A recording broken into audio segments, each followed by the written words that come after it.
Hello and welcome to the Story Grid podcast. My name is Tim Grawl. I'm your host, and I am a struggling writer trying to figure out how to tell a story that works. Joining me shortly is Sean Coyne. He's the creator and founder of Story Grid. And along with him is our editor-in-chief of Story Grid Publishing, Leslie Watts, along with the chief academic officer of Story Grid University, Danielle Kiowski. In this episode, we continue breaking down the short story Eyewitness by Ed McBain, beat by beat. So we're literally going line by line through this short story, separating it into beats and looking at each individual beat and analyzing it. So we started this last week. We're continuing it this week. And for those of you that are wondering why this is worth all of the hassle, I really recommend you just stick with it. One of the amazing things about looking at a masterwork line by line is you really get to understand what the author was doing at each part of the process. And it really helps you understand how to put these things into practice in your own writing as well. So this is a really, really good process. I hope you stick with it. Again, if you are listening to just the audio version of this podcast, I highly recommend you go to our YouTube channel, Story Grid. Check out the video recording of this episode because then you can actually follow along with the writing as well. But either way, I hope you enjoy the episode, and we're going to go ahead and jump in and get started. All right, so let's pick back up with where we left off last week. We are in the middle of the beat that starts out with the input Magruder shrugged. He'd been on the force for a long time now, and he was used to just about every type of taxpayer. I looked over to where the thin man sat on the bench against the wall, and then it has the output, well, I said, let me see what I can get out of him. So we're going to pick back up there, talking about the input and the output. And then we're going to classify each of the input and the output as active buildup, breakdown, or binding, and then talk about their valence, whether they're enlivening or depleting. And then we're going to be moving through the rest of the story, breaking up the inputs and outputs and qualifying them in the same way.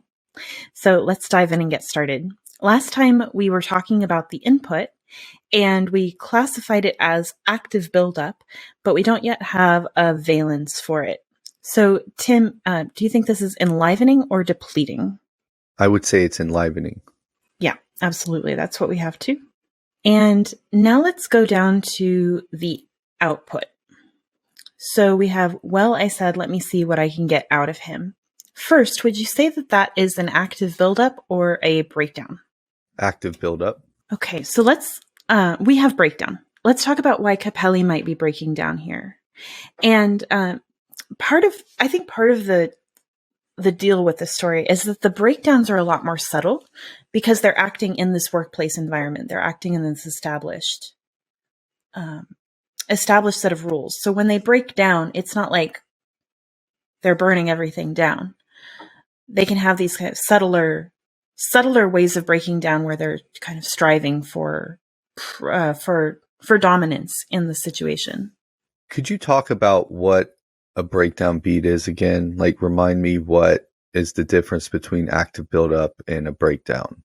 Look at an active buildup. An active buildup is when the avatars are following the rules established in the collective cultural grammar in which they are. They're building up the relationship between them. Now, sometimes we look at this from Sam's perspective and we say this is building up the energy for Sam. It's pushing her interest forward. It's making her want to read further. But because Sam and the avatars are really closely intertwined, when they follow the rules of the situation in which they are, when they build up their relationship with each other, that has that effect on Sam. So it's acting on these parallel paths. Now, breakdown is a response to some sort of novelty.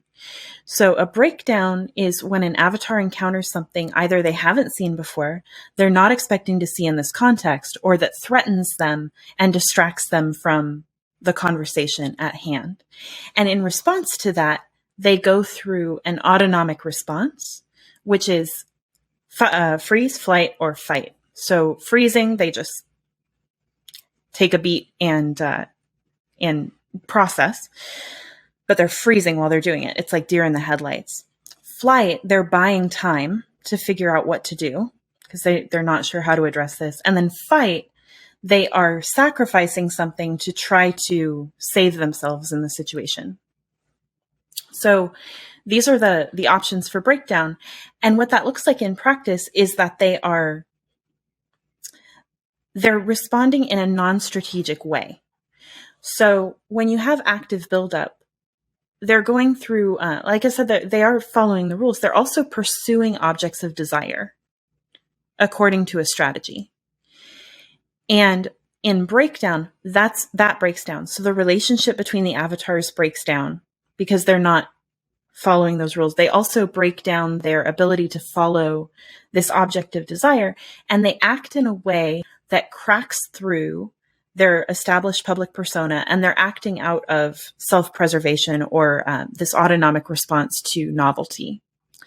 So from Sam's perspective, it's a breakdown if it makes her pull back and reevaluate what happened before. So she's reading along. She doesn't know the rules of this world as well as the avatars do, right? So she's reading along, something happens, the avatar responds with a breakdown, and she has to say, whoa, I guess what just happened is the novel thing. And so she has to kind of reevaluate, reinterpret how she sees what just happened. And it creates intrigue for why that would upset that particular avatar to the point of breaking down their public persona. And so again, what we see is that Sam and the avatars have this alignment going on where we can see the breakdown happening both at the level of Sam, that she has anxiety, she's pulling back, she's reevaluating what happened, and at the level of the avatars where they're undergoing increased conflict and they're undergoing that breakdown of their strategic pursuit of their objects of desire. I was just going to say that's fantastic. That's a really terrific overview of what we mean about build up and breakdown. Here's a quick addendum to it. So the way I like to think about it is that it's sort of like spider webs. So when you're in a relationship, you're talking to somebody and you're trying to see their point of view, you're sort of like throwing a spider web at them. And if it sticks, then this webbing starts to get more and more thick. And if they return the spider web, it's great. And so you're building up a relationship with that person, and you're both pursuing your own objects of desire, but you're doing it with civility. And then what happens in a breakdown is that someone defects from the relationship. And there are levels of defection, right? So sometimes we can get distracted and we say, I'm sorry, I have to leave. And that breaks that moment of connection. But we know that the relationship is going to still be viable in the future. So in this case, we have a relationship between two detectives. We've got Magruder and we've got Capelli.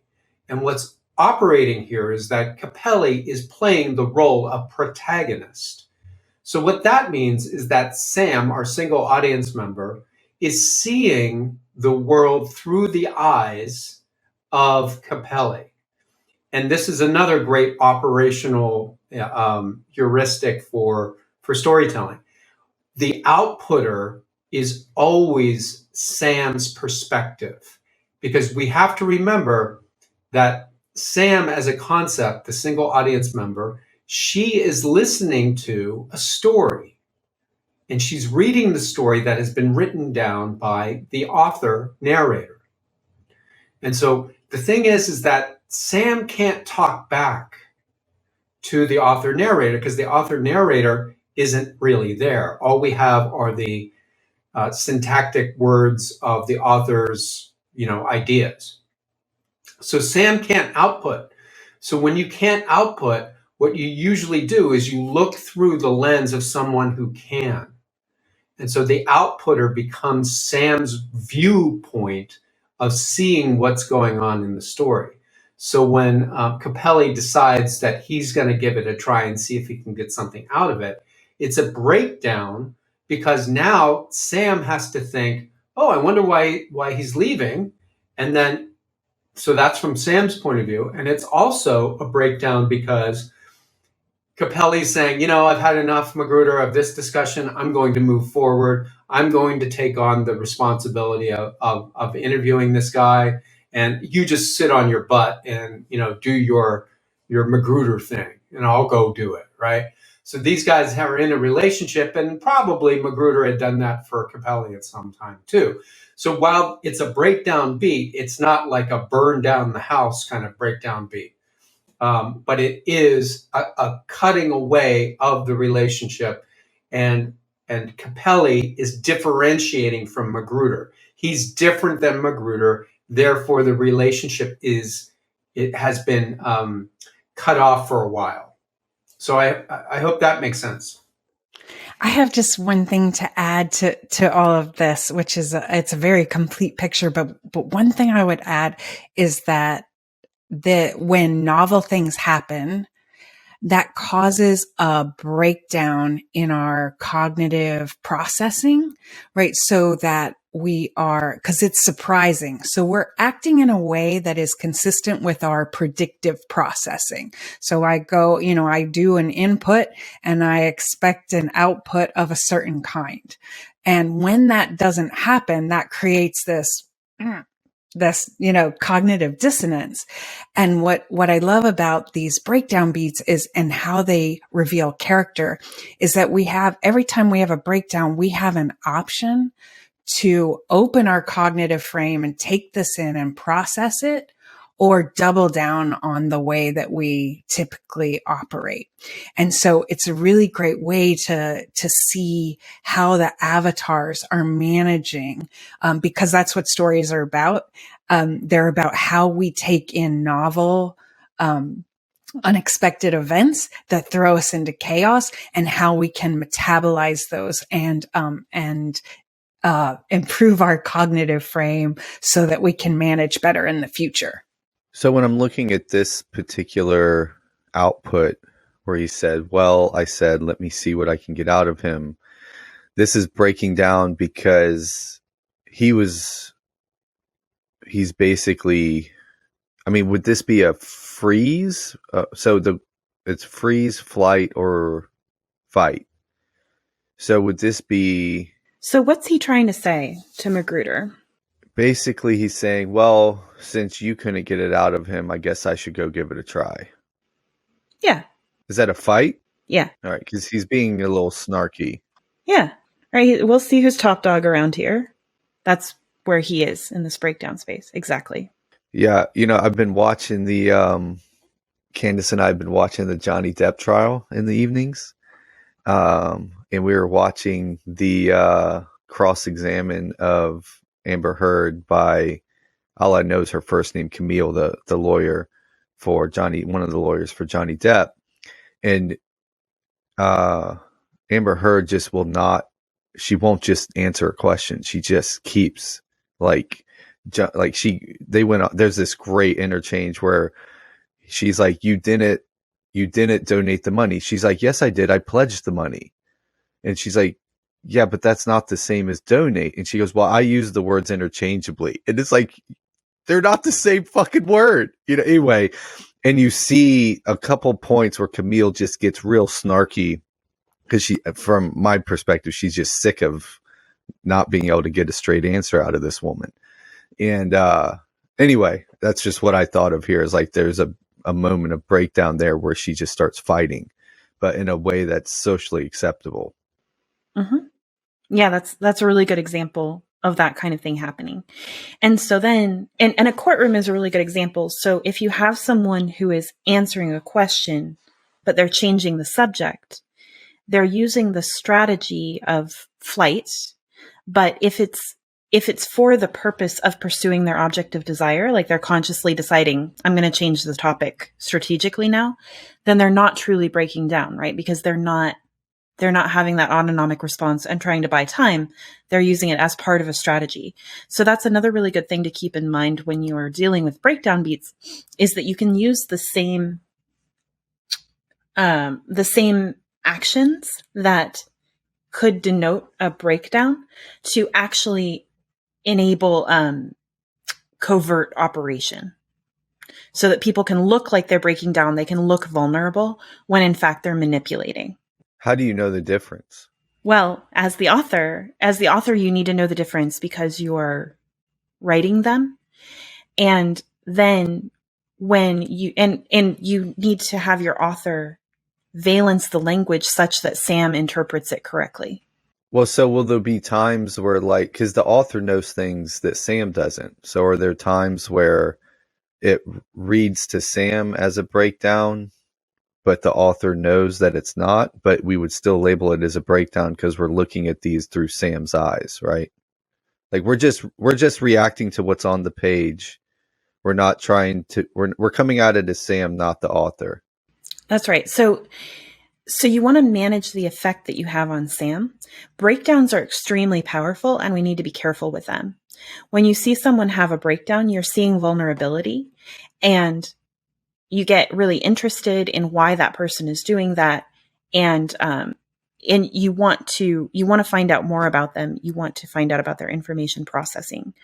So what we want to make sure is that if we have a breakdown, we want Sam to have that level of engagement with that avatar. Whereas like if they are manipulating, then she's going to have a real shock later on when that's revealed. So it depends on the kinds of revelations that you want Sam to have and what type of experience you're creating. Let me just pop in with a quick example of how this is done. There's a wonderful novel that became a movie called Primal Fear, and it was written by William Deal, and it was Ed Norton's sort of first big break as an actor. And so when you analyze Primal Fear on the page, meaning you look at each of the words, the way he signals to the single audience member that something's not quite right here is through the use of overly chaotic language, right? So the means by which the character played by Ed Norton speaks is that it's always the worst possible, thing happening, right? And so what you can remember about life is that things are complex rather than all chaos or all order. So when William Deal makes the language all chaotic, Sam is sort of like, something's not quite right here, and I can't really put my finger on it, but this is intriguing because I'm not really sure why I'm getting this strange feeling about this poor guy who was abused by this priest. Wow. Interesting. And so that kind of, it's like a little piece of wood, it's like a sliver of wood that kind of hangs around in Sam's mind until such time as William Deal reveals that the guy was making up the whole thing at the start in order to destroy the priest and to have his own agenda followed. So that's a really good example of how the on-the-page language gives the clues to Sam without specifically saying he's lying. It's the way in which the language is valenced as either overly chaotic or overly ordered without the mix of complexity. Yeah, I think it reminds me of the golden age of detective novels when they had that group that would get together, and one of their rules is you have to play fair. So the reader should be able to solve the crime at the same time that the detective does. And I think that applies to this this idea of not tricking Sam, like letting her know that there is something wrong, even if you do it in that very subtle way. And I think it really goes back to the ethos that we have. Like, absolutely, you can just put a breakdown on the page and reveal it later, but Sam is in for a shock at that point. And what you're telling her is the world is unpredictable, and you can't identify covert actors. So if you want the message to come through to Sam, this is how you identify a covert actor. You have to give her the clues to do that. And we can see examples of this, like in The Murder of Roger Ackroyd, we have an unreliable narrator, but if you're looking for clues in the text at the word by word level, you're going to find that. And so you can see, like, as you said, Sean, with Primal Fear, that something is off, and know that before you know what is off. And so I think that to to empower Sam instead of defeating her, it is important to be able to signal that the breakdowns are actually breakdowns at the point that they happen. Okay. So now we need the valence of this. So what would you say the valence is? I want to say enlivening, but that makes me nervous because it's a breakdown beat, and I feel like breakdown beats should be depleting. That's right. I give you a cheat sheet. Yeah. Breakdown beats are always depleting because they force her to reevaluate and look for novelty. So we'll put depleting for, well, I said, let me see what I can get out of him. Again, because we have that challenge to their relationship, which is subtle, but still there. So that completes that beat. Now let's look at the next bit of text. So Tim, how would you break down the next input and output? So it reads, Magruder cocked an eyebrow and asked, "You think maybe the old man would like to see him personally?" Maybe, if he's got something. If not, we'd be wasting his time, and especially on this case, I don't think. Yeah, Magruder agreed. I left Magruder and walked over to the little man. He looked up when I approached him and then blinked. When I was looking at this one, I feel like maybe the beat actually breaks in the middle of Capelli's response, because Magruder cocked an eyebrow and asked, "You think maybe the old man would like to see him personally?" So that's clearly an input. Capelli responds, "Maybe, if he's got something. If not, we'd be wasting his time, and especially on this case, I don't think." But then Magruder responds to that by saying, "Yeah." And then I feel like that actually ends a beat there, because then Magruder goes off to do something else. So Capelli leaves Magruder. So in general, so the thing about beats is that they're chained. So an output is the input to the next input, right? So you have all of them working together. And for the most part, unless there's a drastic change of subject or change of valence, we want to avoid breaking up dialogue. It's possible to have like the first half be an output and the second half be an input. But in practice, the way that happens is it's like, yes, Tim, I agree with you, but now let's talk about this other thing, where I wrap up the previous beat and then change the subject. Or say that you say something like something enlivening, like, yeah, I agree with you.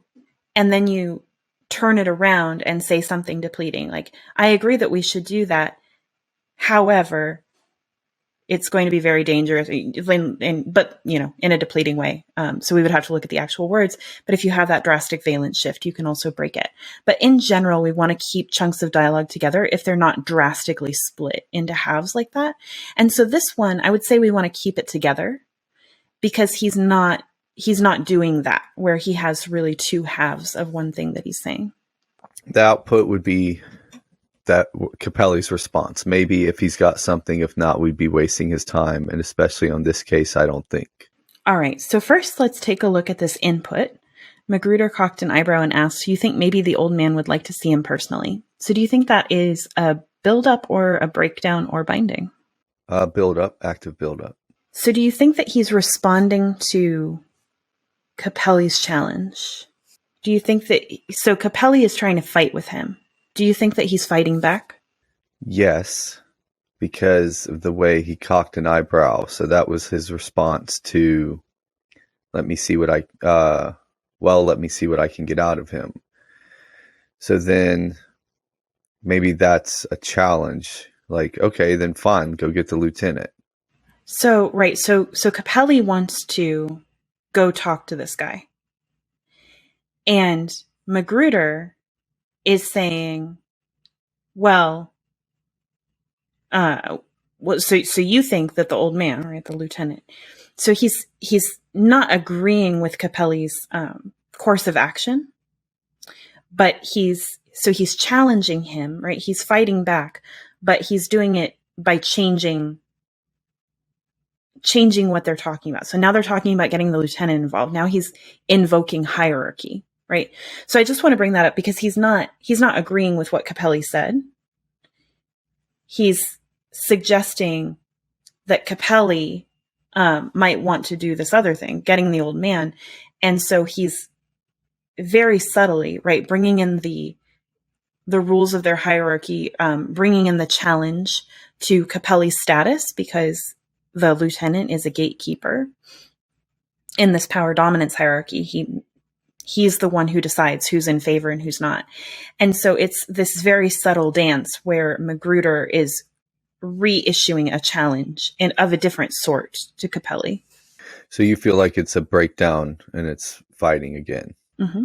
Right. And this is the really interesting thing about this introductory section, is that they're fighting within the bounds of normal conversation. Like, this makes me think this is like in a book where there's lots of conversations between a man and his wife, right? There's probably going to be some of this in there where it doesn't on first read feel like a fight, but it's definitely a fight. Depending on the relationship of the avatars. Yeah, absolutely. Right. Yeah. And these guys are partners on the force, and they're partners, but they're not a team.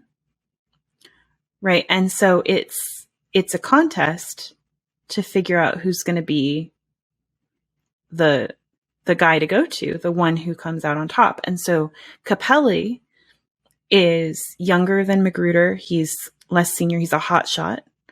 And then Magruder is this grizzled guy who's relying on seniority and knowing how the game is played to get ahead. So we have different ways of approaching navigating the hierarchy of the police precinct with the two of them. Because it's a breakdown, we have depleting. So let's go to the output now. So Capelli says maybe if he's got something, if not, we'd be wasting his time. And especially on this case, I don't think. So do you think this is a breakdown or a buildup? So I feel like this is Capelli basically working it out loud, what he wants to do, because he's been kind of issued a challenge. And so he's responding to the challenge by basically like, well, yeah, we probably don't want to do that. I don't know. I'm leaning towards breakdown and almost like a freeze, because we're kind of watching him not know what to do next. Freezes don't have dialogue. Freezes are going to be there. They don't have the capacity to act. Flight is buying time. Well, then I think this would be flight, because he's basically trying to like draw out some time while he makes a decision what to do next. I absolutely see where you're seeing that with the processing. What we focused on here is that he's still having to act a little bit covertly within the bonds of the society that they're in, which is the station. And in particular, looking at these pronouns. So when Magruder challenges him, he says, you think the old man would like to see him personally, right? So he's saying, this is you. This is your neck is on the line, right? And then Capelli says, if not, we'd be wasting his time. So we saw this as him reissuing a challenge in a very subtle way. Like, I go down, we go down, bud. Don't get too plucky with calling in the lieutenant, with messing with my strategy for dealing with this, because we're both implicated in this together. So we saw this as a fight. Okay. I mean, I kind of read this. I don't know how much we want to split these hairs, although that's kind of what we do here. But I guess I read this as like Magruder did put him in his place of just like, because he forced him into this position where he's got to make a decision about what to do now. So yeah, maybe it would be a challenge, but I guess he's like, he does back down. Because if he wanted to fight some more, he'd be like, all right, let's go get him. Why don't you go get him? Where this is like him backing down and being like, oh, well, no, we don't want to actually do that. Well, I think Capelli never suggested getting the old man. So he's not fighting for that. He's fighting against that. So he's saying we'd be wasting his time. We shouldn't do what you want to do because we'd be wasting his time. So I think I should do my thing. I think I should go talk. So Capelli is fighting for himself to go talk to Struthers. And Magruder is trying to undercut that and trying to have him either wait for the lieutenant or let Struthers sit or have somebody else handle it. So he's trying to not have Capelli differentiate and get recognition. So let me just walk through it again, and then we don't have to keep going back and forth. But I think of it as like Magruder says in the beat before, we can't get anything out of him, basically. Or he won't talk to anyone. That was 2 beats before. And then Capelli basically is like, says, fine, if you won't do your job, then I'll do your job. And so then Magruder responds back like, okay, well then let's just go get the lieutenant to solve this. And so to me, if you want to ratchet it up as the underling, you would say, okay, go get him. Because it's your ass on the line if you go get the lieutenant and it's a waste of his time. Where by him saying like, no, let me talk to him first. To me, he's like, he lets Magruder win this. He's not fighting back. Because to me, if we're looking at these as like to me, fighting ratchets up. Mm-hmm. Right? Where this is a ratchet down, because a ratchet up would be like, I don't know. That's how I was thinking through it. Okay. Yeah, what I'm thinking there is like, if he were fighting to make Magruder look bad, if that were his objective desire, I would agree with you that ratcheting up would be go get the lieutenant. But what he's not fighting against Magruder, he's fighting for himself. So his objective desire is, I get to go talk to this guy. Magruder's objective desire is, you stay in your place. And so ultimately, Capelli wins the exchange by getting to go and talk to him. So it's all about the objects of desire. And so I don't see this as a back down. I see this as he's still pushing to get what he wants. He's still pushing for his objective desire of going to talk to Struthers. Okay. So we have a breakdown though, in this output, and we know that's depleting, right? So I think it's good to explore his frame. So, and why he's breaking down, because Sam does have intrigue about that when she sees that. So I think it's really good that we have that discussion and can go through what's actually going on there. So Tim, what about the next piece of text? How would you split up the next input and output? Capelli just said, as the output of the previous, maybe if he's got something, if not, we'd be wasting his time. And especially on this case, I don't think. So now we're into the next beat. Yeah, Magruder agreed. I left Magruder and walked over to the little man. He looked up when I approached him and then blinked. Mr. Struthers? Yes, he said warily. All right, so I'm struggling with this one because I was looking ahead a little bit during some of the conversation. So, yeah, Magruder agreed. Seems like the input. Mm-hmm. And the output, this is where I think I tend to want to break beats down further than they need to be broken down. Yeah, give it a go. Because, yeah. Okay, so his response to Magruder agreeing to let him go over is, I left Magruder. Okay. Like, I would make that the output, and then the input of the next one would be, and walked over to the little man. And the reason why I said that is because the little man responded to that. So because Struthers looked up when I approached and then blinked, he wouldn't have done that if Capelli had not have walked over to him. So I have 2 beats there. The first is, yeah, Magruder agreed. That's the input. Output is, I left Magruder. Then the next input, so the next beat is, and walked over to the little man. Then I have output, he looked up when I approached him and then blinked. And since you were actually typing that in as I said that, I feel like I got that one right.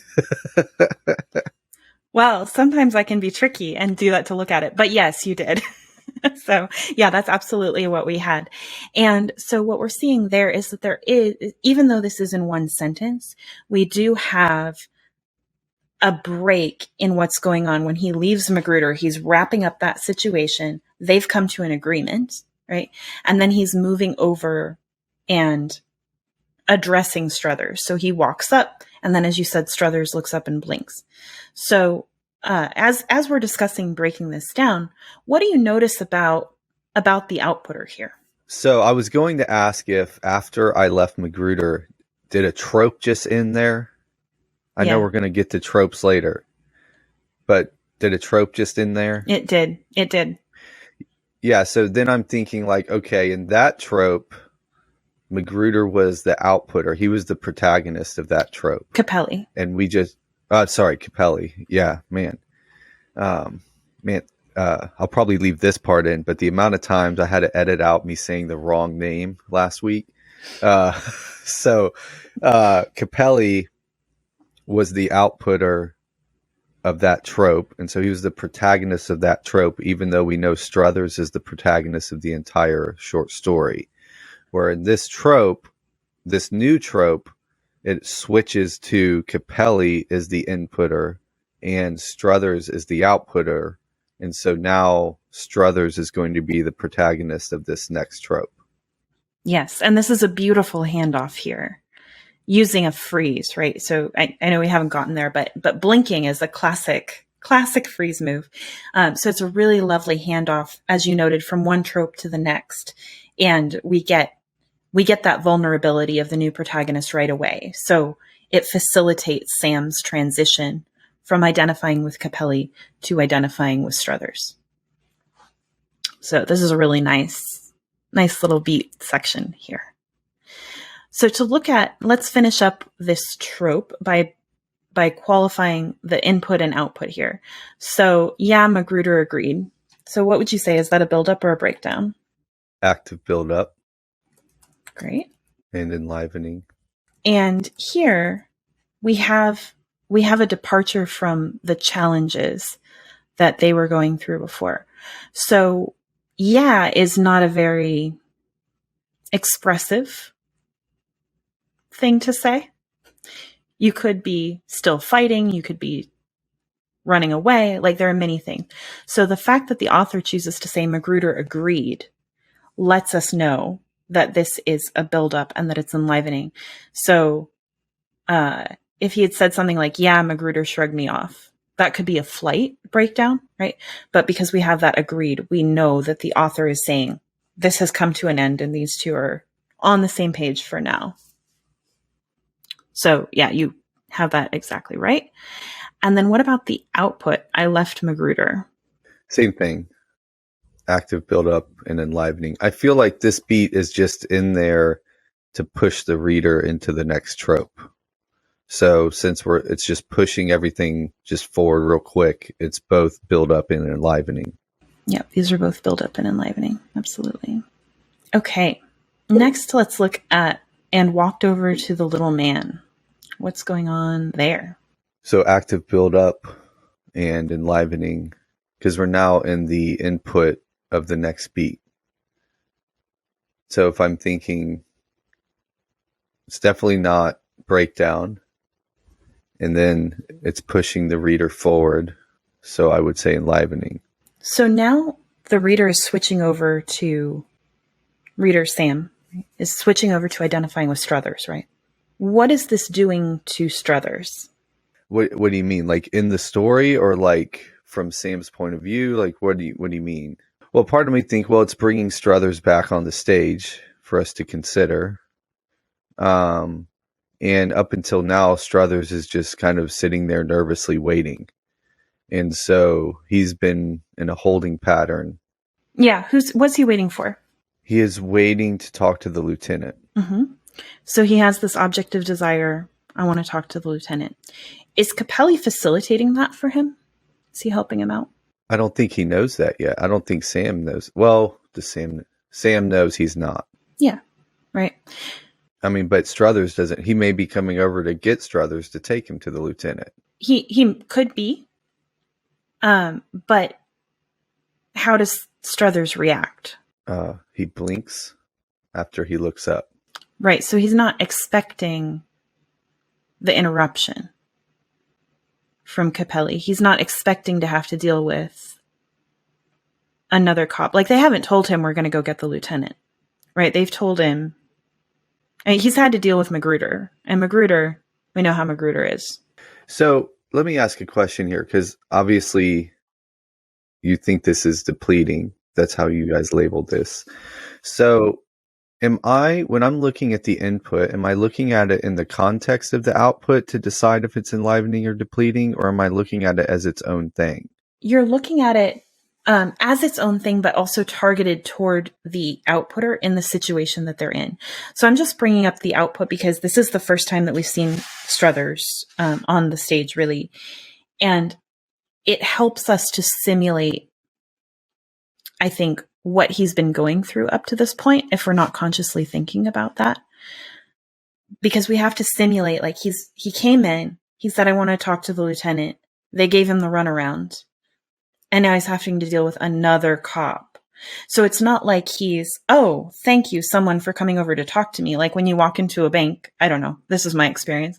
You walk into a bank and they're like, oh, somebody will get to you. And then you wait for like your whole life. And, you know, maybe eventually someone comes. So he's not truly in a holding pattern, right? Like they've come over and they've said, you know, you can talk to me or you can talk to nobody. And he's like, well, I'll talk to nobody. And then they're just letting him stew.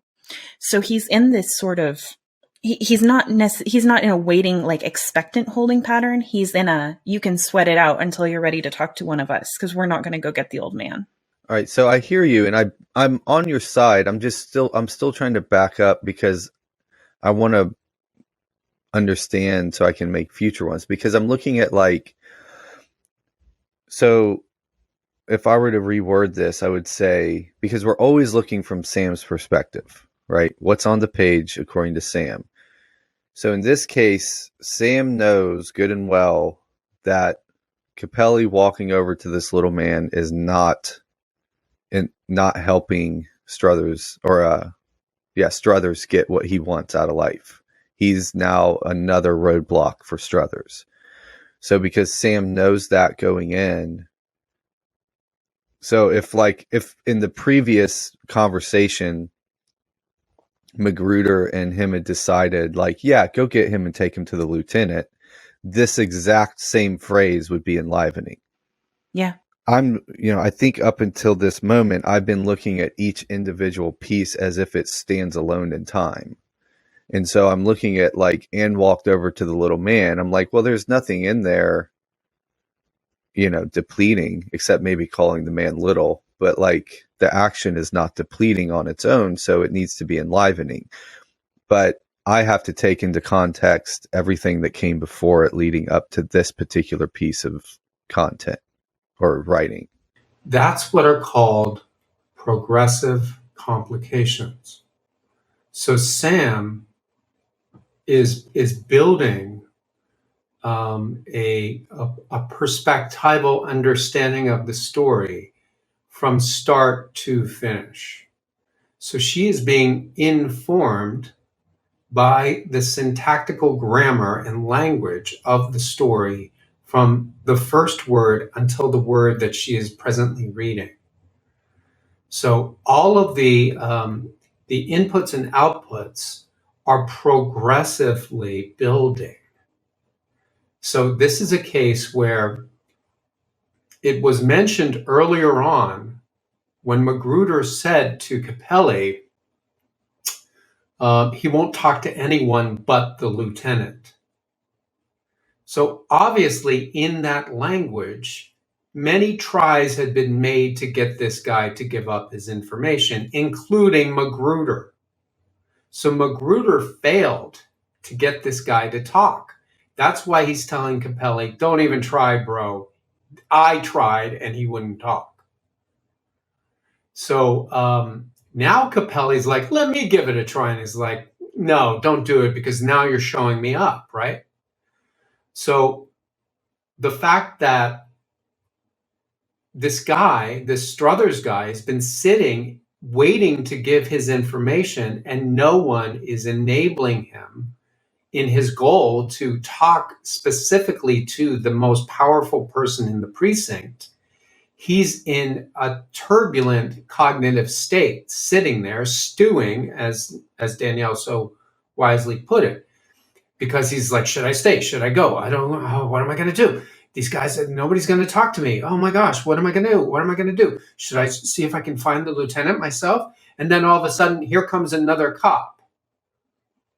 And this cop seems determined. That's why he blinks, because it's an unexpected moment. And so that blinking is a nonverbal communication. That's a signal to Sam, the mental state of Struthers. So when we blink, it's a tell of how our minds are processing something. It means you're startled. And it's unexpected novelty causes a breakdown and a freeze when we don't expect it coming. He obviously did not expect this Capelli detective to walk up to him. So that's why it's a really nice transitional trope, because what McBain sent as information to Sam was quite a bit with that very, very clearly defined word, blinked, because that's autonomic behavioral response to an input of unexpected energy. And the unexpected energy in this instance is Detective Capelli walking up and saying, Mr. Struthers. And so now we've got a freeze that is a breakdown that switches out our protagonist, and Sam is now following the story through the lens of Struthers. Does that make sense? Yeah. And now the output. So he looked up when I approached him and then blinked. So is that an active buildup or a breakdown? I know we've probably hinted at this. Yeah. Breakdown, freeze. And we know that those are depleting. So now we have Struthers as protagonist as we go into the next piece of text. And as you pointed out, we're now in this new trope. So what would you place as the next input and output? So after Struthers blinks, the next input is Mr. Struthers, ? So that's Capelli speaking. And then the output would be, yes, he said warily. All right. So that ends the beat there. All right. Now let's look at this input, Mr. Struthers. Is that is that an active buildup or a breakdown? Or binding for completeness? I would say active buildup. So he's trying to connect with him. And then do you think that is enlivening or depleting? Well, see, I'm torn again, because I feel like if him walking over is depleting, then him starting a conversation is a continued depletion of Struthers. Yeah. So I would say depleting. Yep. That's what we have as well. Okay. So let me ask another question. I feel like you've probably answered 8 times, but all right. So I'm locked into, this is from Sam, like how Sam interprets it.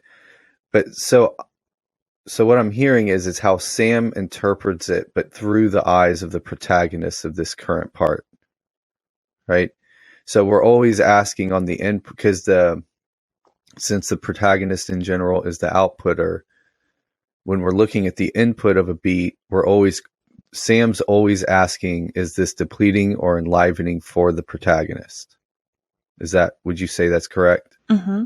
Yeah. And one thing that I find really helpful is looking at whether it facilitates the protagonist's pursuit of their current object of desire, or whether it distracts them from that. So is it pushing their agency forward, or is it constraining their agency? That can be another heuristic for thinking about that. Okay. I think I may actually be starting to understand this. Oh, fantastic. We'll see, though. I don't want to get too far ahead of myself.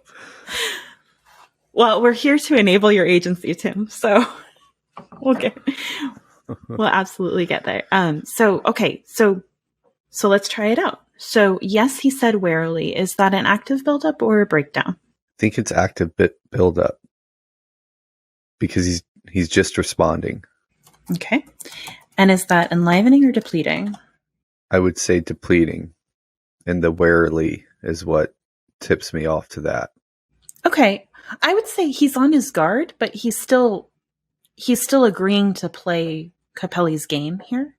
So we have that as enlivening for that reason, that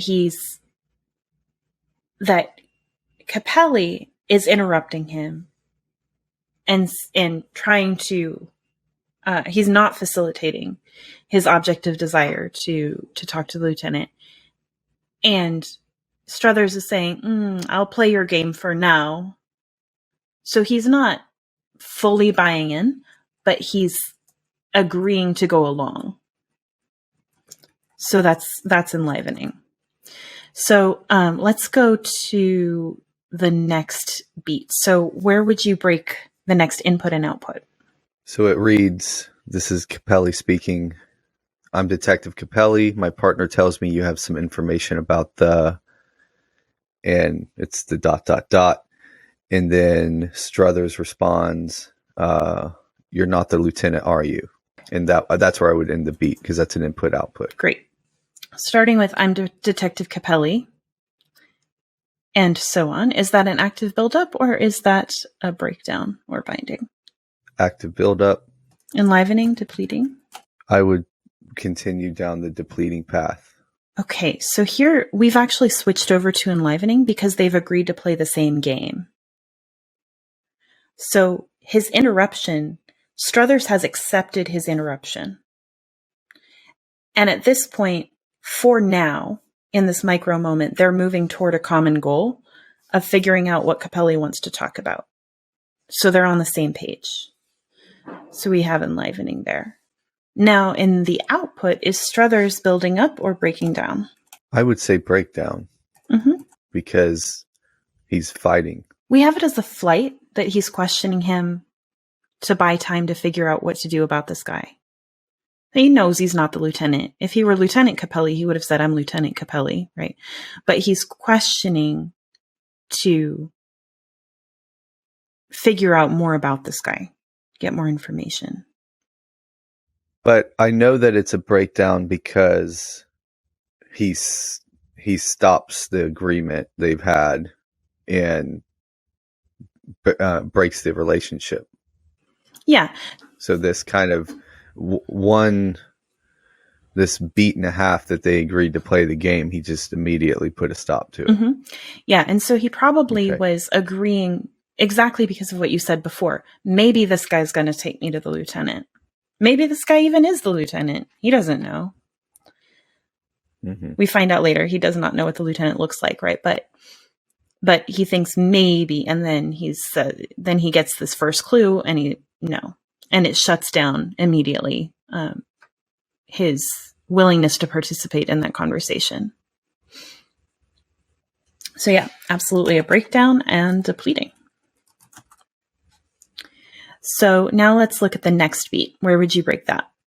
So it reads, no, I said, but I'm working very closely with him on this case. I won't talk to anyone but the lieutenant, he said. His eyes met mine for an instant and then turned away. He was not being stubborn, I decided. I hadn't seen stubbornness in his eyes, I'd seen fear. So that's where I would end it. So the input is, no, I said, but I'm working very closely with him on this case. The output would be, I won't talk to anyone through, I'd seen fear. And so this is where there's some embedded world building, or I don't know if that would be, is that world building? Yeah. His eyes met mine for an instant and then turned away. Yeah. Yeah. Because world building, this is where it's important to note, just because outside of StoryGrid, a lot of times when people say world building, they're thinking about the setting.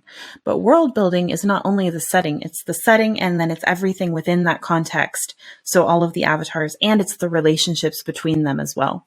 So world building is this very rich activity where it's any time that you're describing the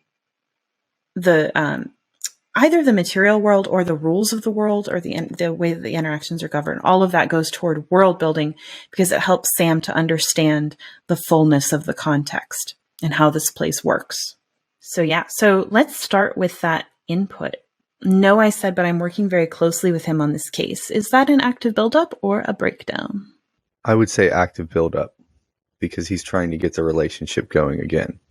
Okay, great. And is that enlivening or depleting? Okay, so I'm going to say depleting because he's still in the previous beat. Struthers was like, he ended with depleting by breaking the relationship because he wants to talk to the lieutenant, but Capelli is going to try again to not let him talk to the lieutenant, which is moving Struthers away from his object of desire. So I would say it's depleting. We looked at this as enlivening because it's providing him an outlet to move forward toward his object of desire through a compromise. So he's not saying, you talk to me or you talk to no one. He's not saying, he's not even saying like, I'm your option that's available. I mean, that would be kind of the same thing. But he's saying, I am essentially a proxy for the lieutenant. So he's providing him information to enable him to reach his object of desire through the pathways available. See, I feel like that goes against what we said just a couple beats ago, that we're looking at this through the eyes of Struthers, and Struthers has said over and over he just wants to talk to the lieutenant. So to me, this is the same as him walking over. He's offering options at this point. He wasn't offering options before. So he's not, so the object of desire is Struthers' idea of what it will take to achieve his goal state, right, of staying safe while delivering this information. So what Capelli's doing is he's responding to not Struthers' like very constrained idea of this is the tactic that we need to use to accomplish this object of desire. But he's saying, you want to talk to the lieutenant and I am your conduit to get there. He's saying, I'm a pathway. So he's giving him a way forward to get to his object of desire. And he's saying, you don't necessarily have this information yet, but he's using techniques to get Struthers to talk, right? But the technique he's using is he's saying, I am the way to get what you want. I'm your pathway. I'm an option for you. And you don't have all of the information to know that I am a facilitator of your object of desire. You think you just have to talk to this guy, but what you don't understand is I'm his proxy. So he's giving Struthers more information, not as a way to redirect him to talking to someone other than the lieutenant, but by positioning himself as that proxy for the lieutenant and the pathway to eventually getting to talk to him. Okay. So that's why we have that as enlivening. So now let's look at Struthers again. So is he active buildup, breakdown, or binding? I would say this is breakdown. So we have that fear going on there. And so we know that is depleting. So just a note on this, right, is that the reason that we highlight that fear is that stubbornness is a choice. So if I'm stubborn, I am saying I'm going to stick to this as my strategy. It's like a broken record strategy. I just want to see the lieutenant. And then whatever you say to me, I'm going to say, I want to see the lieutenant. And that's a pre-made decision. So stubbornness, I am processing and I'm choosing that as my strategy. So that wouldn't break down.